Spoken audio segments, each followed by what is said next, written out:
তাকবীর হুজুরে কি বলে? নারায়ে তাকবীর, রিসালাত নেই। নারায়ে তাকবীর। আমি বলতেছি নারায়ে রিসালাত। কোনো সমস্যা নেই। রিসালাত কেউ যদি অস্বীকার করে তার মুমিন হওয়ার কোনো সুযোগ নাই। আমার কথায় কারো ভালো লাগতেও পারে, খারাপও লাগতে পারে। আমরা যদি খতমে রিসালাতের এই আন্দোলনটা মজবুত করতে পারি তাহলে ইনশাআল্লাহ সবার সম্মিলিত আন্দোলনের দ্বারা বাংলাদেশ হবে আহলে সুন্নাত ওয়াল জামাতের ঘাঁটি।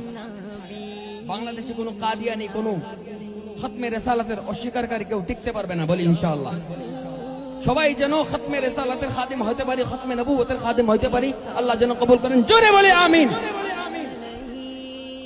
ছোট ছোট ইশকাল, ছোট ছোট ইখতিলাফ, এগুলো সৌন্দর্য, এগুলো খারাপ কিছু না, বুঝছেন? সবাই এই বিষয়টা মাথায় রাখবো ইনশাআল্লাহ।